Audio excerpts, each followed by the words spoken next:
এত সাত কে মজু মজু।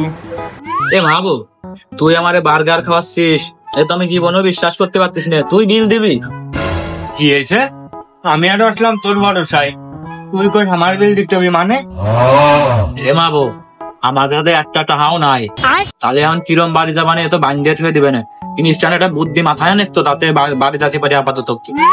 এইছে তোমরা আমারে ডাইনে আইসো, খাওয়ার দরকার খাইয়ে আমি চলে যাবানি, তোমরা খাও। এ মাহবুব, আমার মাথায় একটা বুদ্ধি হয়েছে, শুনে যা।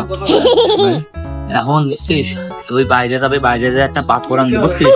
পাথর এনে এর ভিতর থুবি, তারপর আমি কবা আনি দেবো, ওর ভিতর পাথর এসব খাবো না, বিল টিল দিতে পারবো না, এই বলে আরো বকা টকাতে চলে যাবো, বুঝেছিস? আচ্ছা ভাই, তাহলে পাথর নিয়ে আসবো আমি। হ্যাঁ, একটু পর আগে একটু একটু খাই নাই আমার ভাই খাওয়া শেষ। এখন তোমরা কে আসবে তোমরা দেখো, হ্যাঁ বাড়ি যাচ্ছি আমি তাড়াতাড়ি।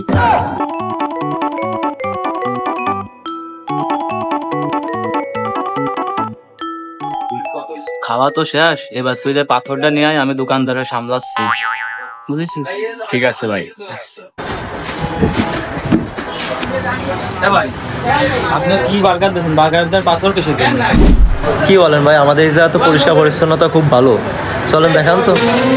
ভাই কে খাবারের ভিতর পাথর পাইছি, বিল টিল দিতে পারবান না।